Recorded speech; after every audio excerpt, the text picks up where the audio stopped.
जब कोई व्यक्ति डिप्रेशन में जाता है तो उसके अंदर जो है बहुत सारे चेंजेस आते हैं, बदलाव आता है।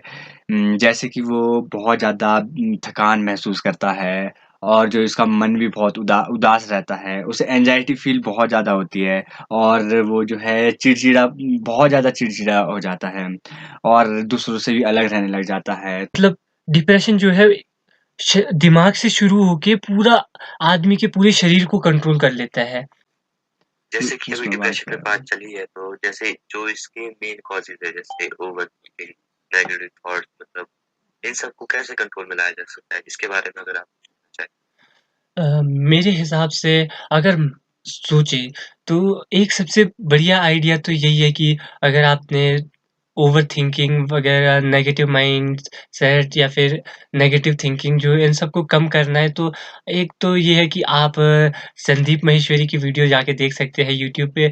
अगर इतना नहीं करना चाहते तो क्या है, ओवरथिंकिंग को कम करना।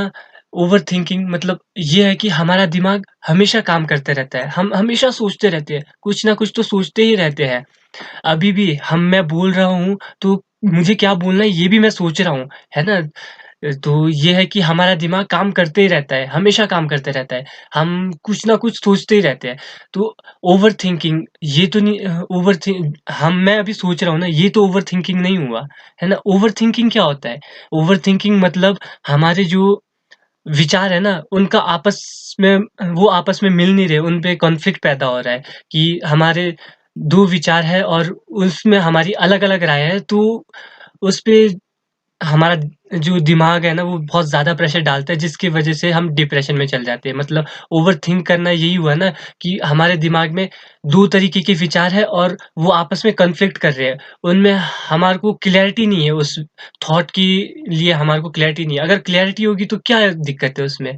क्या वो ओवरथिंकिंग हो गया। तो ओवरथिंकिंग को कम करने का मेरे हिसाब से तो एक तरीका ये है कि अपने थॉट्स में क्लैरिटी लाओ। ज़्यादा से ज़्यादा क्लैरिटी लाने की कोशिश करो। एक अच्छा तरीका ये भी है कि आप लिख सकते हो, जो आपको आ रहा है दिमाग में आ रहा है, उसको लिखो, तो वो बहुत अच्छा तरीका है। और अगर आप ज़्यादा सोच रहे हो ना किसी चीज़ के बारे में, बहुत ज़्यादा आपको उस चीज़ का ख़्याल आ रहा है, तो क्या करो, उसको रिवर्स में सोचना शुरू कर दो। जैसे ही आप रिवर्स में सोचना शुरू करेंगे, तो आपका दिमाग ज़ीरो हो जाएगा, मतलब दिमाग में कोई भी थॉट नहीं होगा, ज़ीरो थॉट प्रोसेस हो जाएगी आपकी। एक तो ये बहुत अच्छा आइडिया लगता है मेरे को, मैं तो ऐसे ही करता हूँ। अब आपको कैसा लगता है? और रही बात नेगेटिव थिंकिंग तो ये है कि हर कोई आदमी चाहे जो मर्ज़ी हो, उसके लाइफ़ में कुछ ना कुछ तो बुरा हुआ ही होता है। और ऐसा नहीं है कि लाइफ़ में अप्स एंड डाउन्स ना आए हों। तो लाइफ़ ऐसी चीज़ है जिसमें अप्स एंड डाउन्स आते रहते हैं, तो इसको हमारे को फेस करना पड़ता है। ये एक ऐसा सत्य है जिसको कोई भी नहीं नकार सकता। तो इसलिए हमारे को नेगेटिव थिंकिंग को कम करने के लिए एक बहुत अच्छा आइडिया मैंने संदीप माहेश्वरी सर के उसमें वीडियो में देखा था। उन्होंने कहा था कि क्या करो नेगेटिव थिंकिंग को कम करने के लिए, हमारा दिमाग क्या है, सोचते रहता है ना। तो जैसे ही एक कोई फेलियर होता है जो लोग को डर लगता है, जिससे वही उसका नेगेटिव थॉट बन जाता है ना। तो क्या करना है उस टाइम पे, जैसे ही आपको नेगेटिव थॉट आना शुरू हुआ ना, तो उसके ऊपर ठहरो, उसको ध्यान से देखो कि क्या चीज़ है वो। जैसे ही आप उसको ध्यान से ऑब्ज़र्व करना शुरू करोगे ना, उसको 10 मिनट तक अपने दिमाग में रखने की कोशिश करो, नहीं होगा। 10 कोई भी थॉट आता है और चल जाता है। एक थोड़ी देर के लिए आता है, फिर चल जाता है। तो ऐसे करके आप अपने नेगेटिव थिंकिंग को कम कर सकते हैं। तो और कोई कुछ कहना चाहेगा इस विचार पे? धीरज भाई आपने बहुत ही अच्छे वे में जो है इसे एक्सप्लेन किया है। मैं भी इसमें एक पॉइंट ऐड करना चाहता हूँ कि हम डिप्रेशन को ओवरकम कैसे कर सकते हैं या फिर इस डिप्रेशन से हम बाहर कैसे निकल सकते हैं। तो अगर मैं मानूँ तो अगर डिप्रेशन से हमें बाहर निकलना है तो हमें अब अकेलेपन से दूर रहना होगा। हमें जितना हम हो सके जो है क्या बोलते हैं लोगों के साथ रहे, अच्छे लोगों के साथ रहे, अच्छे माइंडसेट वाले लोगों के साथ रहे। जितना हो सके हमें अकेले नहीं रहना है। हमें लोगों के साथ मिल-जुल कर रहना है, उनसे बात करनी है, अपने जो अनुभव है उसको दूसरों के साथ शेयर करना है। तो इससे होगा ये कि हम नए-नए लोगों से मिलेंगे, इंटरैक्ट करेंगे और उनसे जो है कुछ नई-नई बातों को जानेंगे और अपनी बातों को भी उनसे शेयर करेंगे। तो इससे होगा ये कि हमारे जो माइंड में है वो उसमें फालतू के थॉट्स नहीं आएँगे, मतलब गंदे विचार नहीं आएँगे और हम जो है डिप्रेशन से दूर जा सकते हैं या फिर डिप्रेशन से बच सकते हैं। बहुत ही अच्छा पॉइंट था ओवरथिंकिंग को कम करने का और डिप्रेशन से भी थोड़ा-सा बचने का ये भी बहुत अच्छा तरीका है।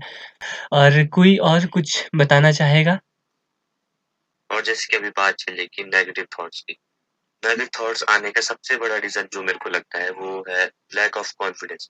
अगर किसी इंसान पे कॉन्फिडेंस की कमी होती है ना, तो उसके अंदर मतलब नेगेटिव थॉट आने लग जाते हैं उसके माइंड में कि भले मैं ये नहीं कर पाऊँगा तो ऐसा हो जाएगा, वैसा हो जाएगा।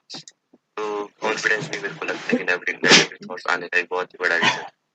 तो कॉन्फिडेंस को बढ़ाने का भी बहुत ज़रूरत है, अगर डिप्रेशन से बचना चाहे तो। बहुत ही ज़्यादा एक्सीलेंट पॉइंट था कि जब हमारे सच में नेगेटिव थिंकिंग कब आती है? जब आपके पास कॉन्फिडेंस नहीं होगा। कॉन्फिडेंस को बढ़ाने का सबसे अच्छा तरीका है, एक तो आप जो भी आपको लगता है ना, अपने शीशे के सामने जाओ और बस बोलते रहो, अपने आप से बातें करते रहो, वो भी कॉन्फिडेंस को बढ़ाने का बहुत अच्छा तरीका है। और दूसरा ये कि आप अपने नॉलेज को बढ़ाओ। जैसे ही आपकी नॉलेज बढ़ेगी ना, कॉन्फिडेंस अपने आप आएगा। क्योंकि आप कहीं पे भी जाओगे, तो कहाँ आपको कॉन्फिडेंस की ज़रूरत पड़ती है? जहाँ आप 2-4 लोगों के बीच में जाओगे, तो वहाँ कैसी बातें होती हैं? नॉलेज की बात होती है ना?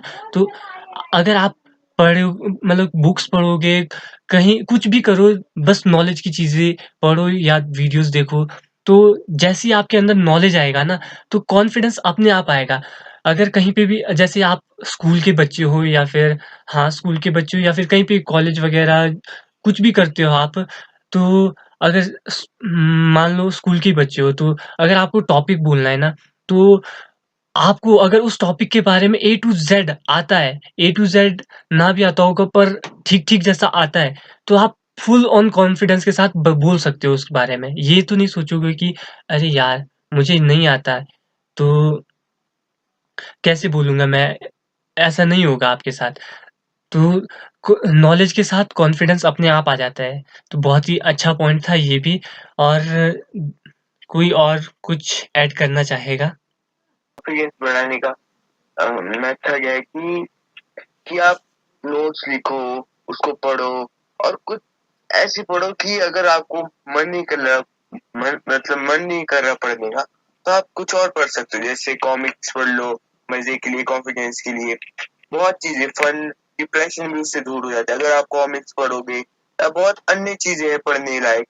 फनी चीज़ें पढ़ोगे, अगर आप डिप्रेशन में तो फनी चीज़ें पढ़ो। अगर आपको कॉन्फिडेंस बढ़ाना है, जैसे आपको स्टेज में जाकर बोलने का कह रहे हैं कि मैं ये नहीं बोल सकता, तो आप कॉमिक्स पढ़ो, बहुत कुछ पढ़ो जिससे आपकी नॉलेज बढ़े और आपको पता लगे कि आप कैसे बोल सकते हो उसके बारे में।